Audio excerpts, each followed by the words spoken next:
Make sure you forget that you couldn't go to church. He's got to make sure that you forget that while you couldn't go to your restaurant, you go get a lap dance or gamble your life savings away. He needs you to forget how much those rules made no sense at all. He needs you to forget that.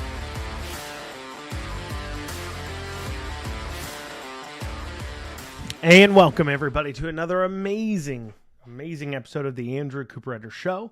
Of course, I'm your host, Andrew Cooperrider. I thank you guys so much for joining me today. We've got a very important topic to cover.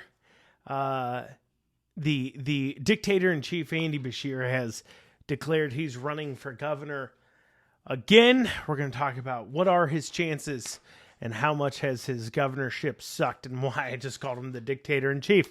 Before we dig into that, please like, comment, share, subscribe. As always, you can help out the Treasurer's Race at C4KY.com. C4KY.com. C4KY.com. You can donate there. You can help us out there. Of course, you can always help out by sharing the videos, sharing about the candidacy and things like that. And that certainly is a big help as well. And I appreciate it. I appreciate your guys' help. You know I feel it. I feel it right here. And I know you guys appreciate what we do. But without further ado, let's jump into this episode. So today, as I'm recording this, and I'm recording this on Monday, December 5th, Beshear declared today that he is running for governor. Again, no real shock there. He probably won't face much for a primary challenge. Right now, the only person challenging him is the perennial candidate, Jeff Young. Jeff Young, if for those of you who don't remember, was just the Democrat nominee for Congress against Andy Barr. I believe that primary might be the first election Jeff Young has ever won. In fact, I believe Jeff Young has ran for office consistently and constantly. He is a definition of a perennial candidate as far as that goes. You never know what party he's going to pop back up into. But just to kind of go through Jeff Young's history. So I don't want you thinking he's going to actually maybe possibly beat Andy Beshear. That's not going to happen. I'm not even sure he would be a big upswell there either, as far as that goes. So let's dig into it. So he ran against Andy Barr in 2022 after beating out Chris Priest by about 1,700 votes in that primary. Before that, he ran against Andy Barr again, but this time he ran against Andy Barr as a Republican in the primary in 2020, where he got 2,700 votes. Before Jeff Young ran against Andy Barr in the so remember, he was a Democrat in 22. Now in 2020, he's a Republican. Before he did that in 2019, he ran as a Democrat for governor. I was in 2019 against, so for those keep track at home, he's not running in 23, but he ran in 22. He ran in 2020. There's no elections 2021, or I bet Jeff Young would have found something. In 2020, he ran for Congress as a Republican. Now, the year before that, 2019, he's running as a Democrat against Andy Beshear in that primary. Of course, he only pulls 8,900 votes to Andy Beshear's almost 150,000. So I think he kind of took that one away. Then in the Republican, and then in 2018, he ran again for, that's right, 2018. So 2019 he ran, 2018 he ran for Congress as a Democrat this time, pulling all of 1,574 votes. And then rewind, so that's 2018. Okay, now moving on. In 2016, he ran once again as a Democrat for the 6th Congressional District. Did a little bit better there than normal, 15,772 votes. Then in 2015, okay, Jeff Young ran against Jack Conway for governor in 2015 in the Democrat primary. Then in 2014, he ran for the 6th Congressional District. Okay, 2013, no elections. He probably would have ran for something.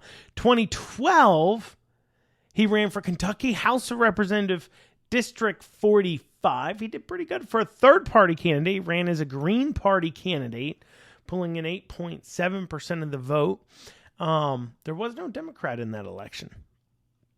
And that was 2012. Ballotpedia doesn't go farther back than 2012. So once again, the guy running against Andy Beshear in the primary for governor, he's ran in 2012, 2014, 2015, 2016.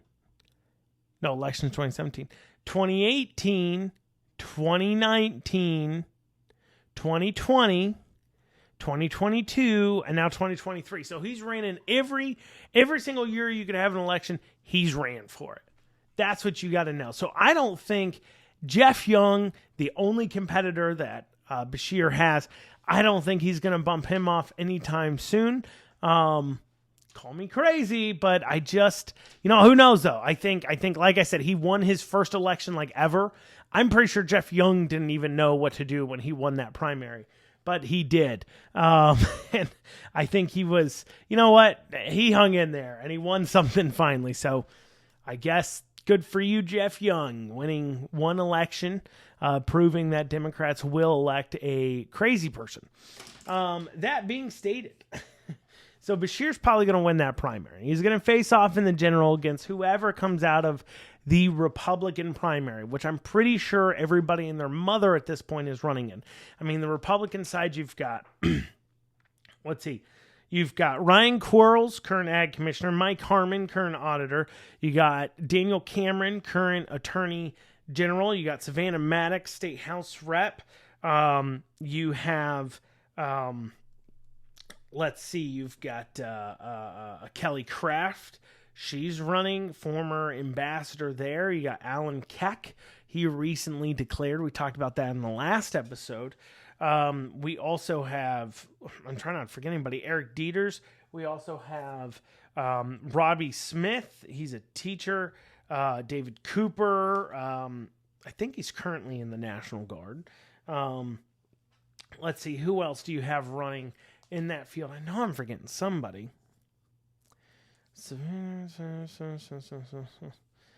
And we have, we've got everybody and their mother. I'm sorry if I've forgotten you as a governor candidate. There's so many. It's so hard to keep track of.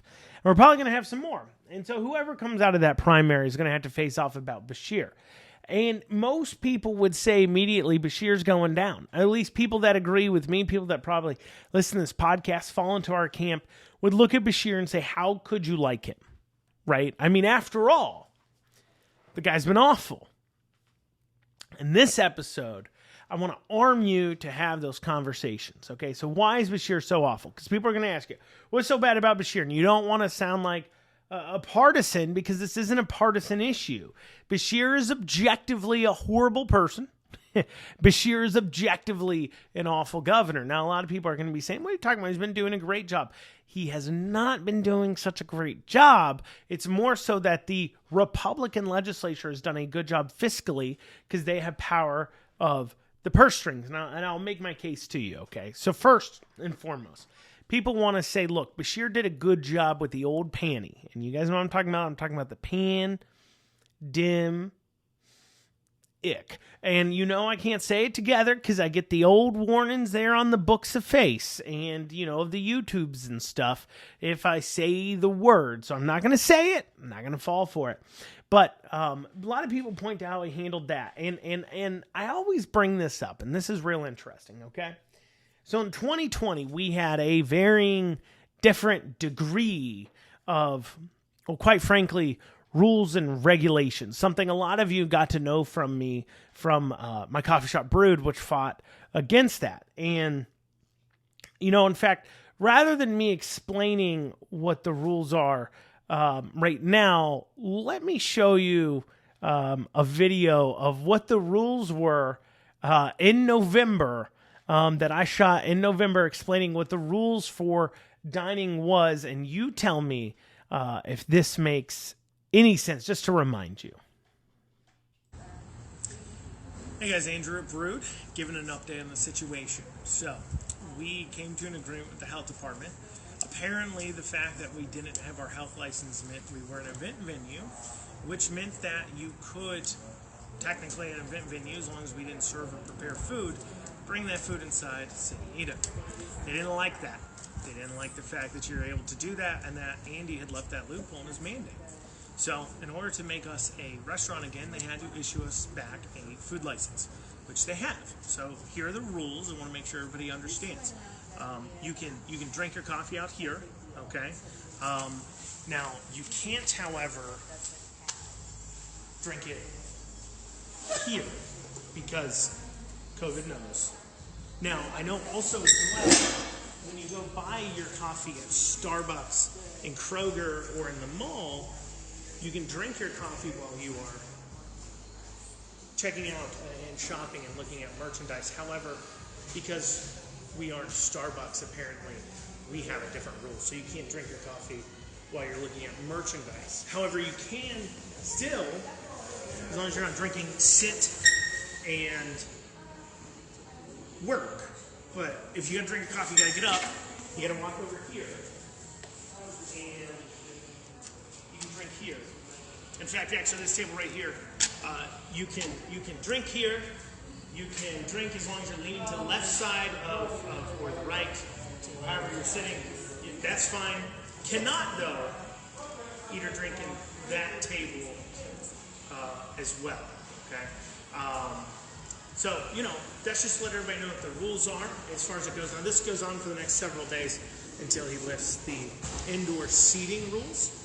Once he lifts the indoor seating rules, we will be able to open up supposedly to 50%, as he's saying he's supposed to do in 4 days. I really hope he isn't lying about that. I really hope he understands where restaurants are coming from and how we're all pushing back and responds to that in the right way. However, if he doesn't open, stay tuned. Now, as you can tell, that is a pretty confusing set of rules there, but not to be outdone. Just a few days later, this is what the rules were. Once again, I shot this at the time. All right. Indoor dining has been opened again. Mandate's been lifted about dining indoors. That doesn't mean you don't have any rules to follow. So, I want to make sure you all understand. First thing is you're limited to a 50% capacity. Because 51% is 1% too much COVID, and obviously everybody will die if 51% of people come into a restaurant. Now, you can dine in, though you do have to wear your mask right here, just like this, until you get your items here, and you sit down, and you can eat. You can take it off, though. You don't have to fish underneath the mask, and you can't eat. However, you can't, mask on or off, sit here at like a bar and eat. I'm unclear on if they're like Waffle Houses or diners, if you're sitting at the counter, that's the same thing.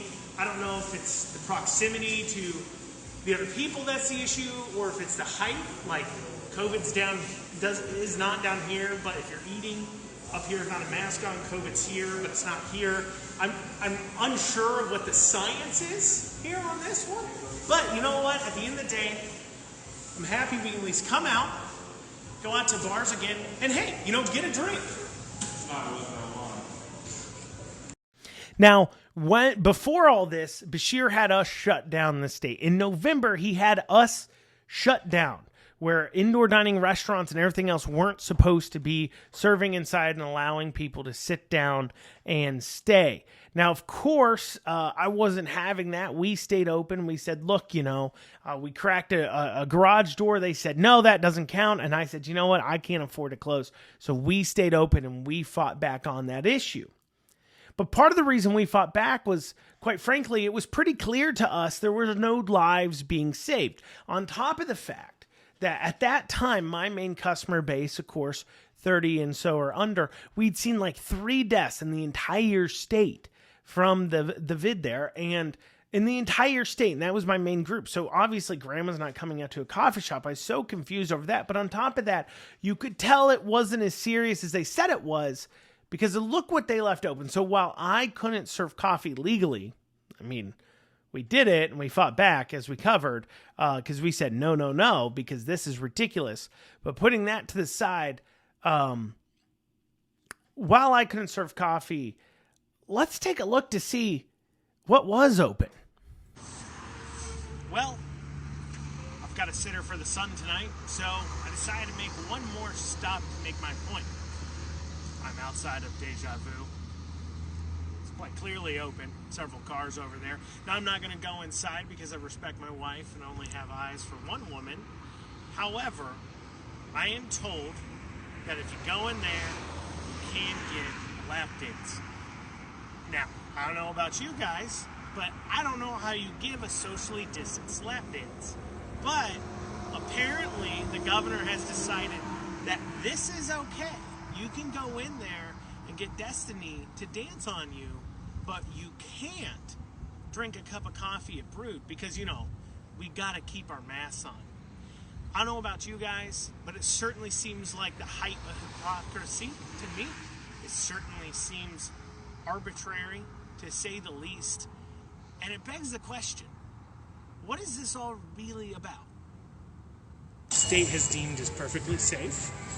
I am gambling away. I don't have much money, put in $20. And on my way in, I pass by, of course, every single handicap spot's filled. A lot of gray out here on the slots. Remember, guys, most at risk are over the age of 50. But yet the state has seemed worthy to leave this open. Because quite frankly, they can't afford to close it. See, they've deemed these lives are expendable because they need the revenue. When you want to stay open because your family needs the revenue, however, it's a problem. It needs to be fixed. Look at that. Can't stop winning. So as you could see and listen, at the time, what was open was strip clubs and casinos, and abortion clinics, of course, were open. And let us not forget that at one point during this pandemic, before the Supreme Court finally told him no, Andy Beshear forbade us from going to church. A order that he then followed up by using KSP to go out and harass churchgoers. Go out and harass them. And he was only stopped from prosecuting those people, or he was threatening to force them with house arrest, basically. And the only thing that stopped him from doing that was the Supreme Court stepped in. Something that clearly he had gone out of control. Now, what the real kick in the pants is, you guys want to know what the real kick in the pants is? I looked this up today. So in 2020, okay? In 2020, when he was putting these rules and regulations, and this is how you know. This is how you know it was all just BS. And they are just making up as they go. And they didn't actually care. It's just an excuse for power. Because right now, this year, in 2022, have we had a lockdown? Have we had a lockdown in 2022? Of course not. Nope. We haven't had a lockdown in 2022. None at all. Restaurants and businesses were allowed to fully operate. There was no hindrances there. There was maybe some school hiccups a few times. Was there any lockdowns? None at all. But yeah, let me tell you this. You guys want to know what the case count was at its peak in 2022? 14,928 cases. That's right. That was the 7-day average. 14,928 cases. You know what it was in 2020? When you couldn't go to church? And when I couldn't serve coffee? You know what it was? 4,200. That was about the peak 7-day average during that time, 4,200 cases versus 14,928 cases. Now, you may say, well, Andrew, it's because the outcomes have gotten better. Maybe they have overall. But remember, we were regaled about how every death mattered. And any kind of pushback at all we were giving on it was simply because, well, we hated our fellow man and wanted to kill grandma. In 2020, the peak 7-day average of deaths was 35. You guys want to know what it was in 2022? 40. 5 more. Not only did we have more deaths, but we also had way more cases. And yet no lockdowns, no mandates, no rules. Not even for 30 days. He didn't even ask for it. Why? Because it wasn't polling well. And so he's decided, well, never mind. I think I'll go ahead and not do this.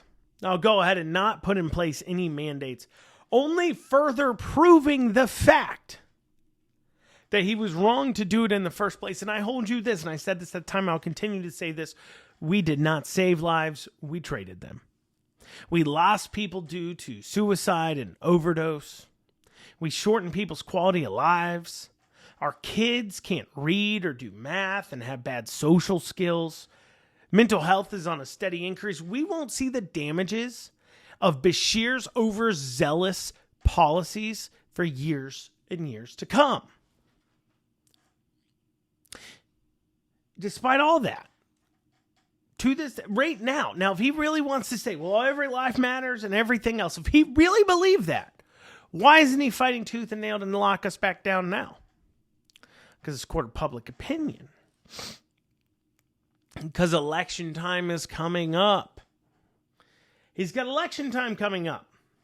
And he's got to make sure you forget all those things I just showed you. He's got to make sure you forget that you couldn't go to church. He's got to make sure that you forget that while you couldn't go to your restaurant, you go get a lap dance or gamble your life savings away. He needs you to forget how much those rules made no sense at all. He needs you to forget that. And people are doing it.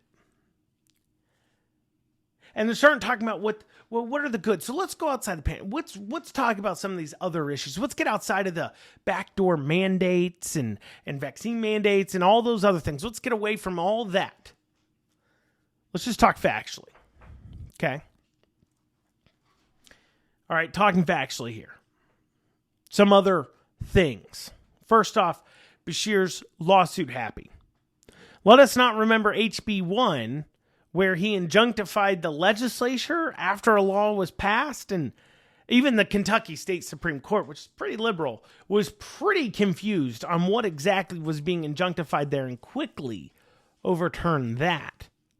On top of that, he sued the ag commissioner because the legislature passed a law stating that the ag board would be appointed by the ag commissioner, not by the governor. He got upset about that. He got upset that the control over the contracts, final arbitration contracts, he sued the current state treasurer, Allison Ball. He has sued her for a law that the legislature passed saying that final arbiter of contracts goes to the treasurer and not the governor's office anymore. And every step of the way, as he's suing on issue after issue, one, he's not going to the legislature to even try to work with them. There's no bipartisanship in the Beshear administration. You can trust me on that. It doesn't exist. The man is petty. As obvious from the fact that years later, after he's been proven wrong, after he's not locking us down now, despite the numbers being higher, after science has proven that shutting down restaurants was a bad call and keeping our kids out of school was a bad call, he is still in court, still trying to take away my licenses to operate my business. I'm dead serious. We're still in court. We've had to sue him in federal court. These cases are all ongoing. And they're all based upon a simple idea that somehow we violated something because at the time he thought something that turned out not to be true. If you think I'm lying that it wasn't true, go back and listen to the court cases. I'm not kidding you. The state epidemiologist in the court cases admits that the science has changed. And actually what we were doing wasn't causing a threat by when we decided to stay open. It wasn't causing a threat. But the science has changed. So what we need to do then is we need to go ahead and we'll still punish him for creating the actual punishment is based around we created an unsafe environment because of the vid and the pandemic and everything else and staying open, even though they then admit we didn't, but because they thought we did at the time, we should still be held accountable for it. And of course, they're violating state statute too, as they're expending money and forcing mandates after the state legislature has passed a law saying he shouldn't. But take all that, take it out of here. You got the constant lawsuits. That's why I called him the dictator Andy at the beginning. Because he refuses to give up any power at all. He wants it all. He wants it all. Even when it's not even constitutional, he wants it. And then, in order to continue to have you support him, he does this.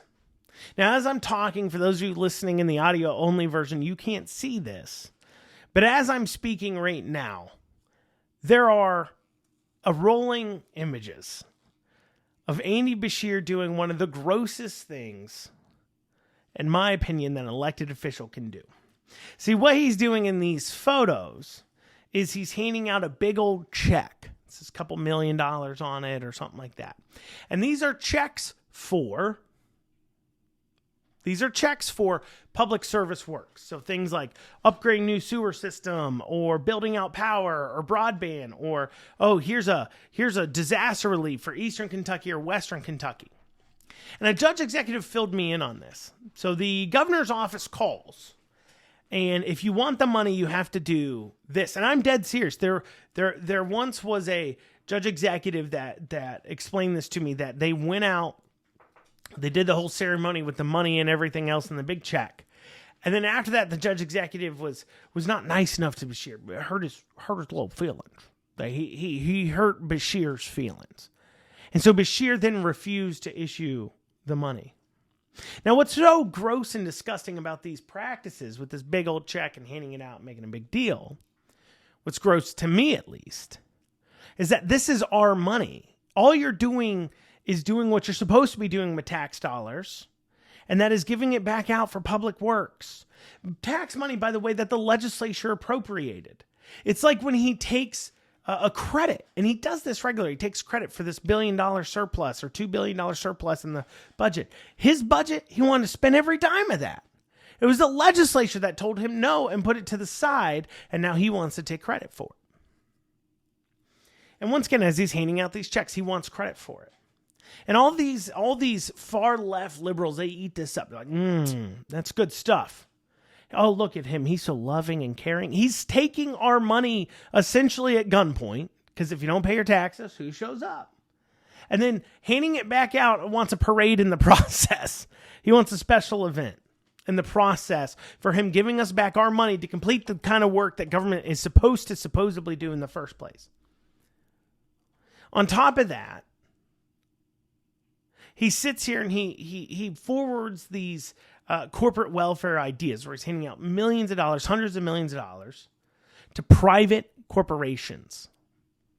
Corporate welfare. And of course, his Democrat base cheers him for it. They're so happy that he's giving money. I thought Democrats were supposed to be against giving money out to the richest among us.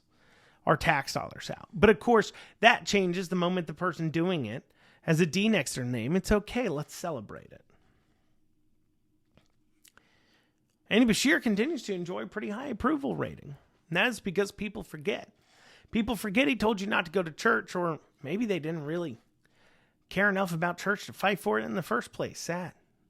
Sad state we live in, that'd be the case. Or maybe they forgot. Fun fact, Kentucky was the only state that said chiropractors were non-essential, neither were dentists. Maybe they forget about that. They forget about shutting down chiropractors and dentist offices. Maybe they forget about the fact that there are more cases and deaths in 2022 than there was in 2020. But yeah, you don't see a lockdown in sight. But yet then, lockdowns everywhere. But he was just doing his best.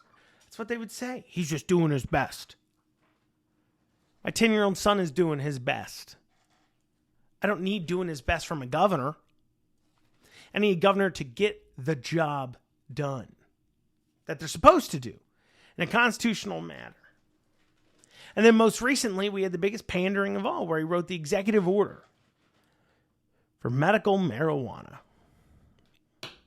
Whether you agree or disagree with medical marijuana, you should be able to agree that a governor shouldn't just write an executive order. It's not legal. On top of that, it leaves people questioning about what they're supposed to do and what do they do. It's not a good situation to be leaving anybody in where they don't know what the law actually means.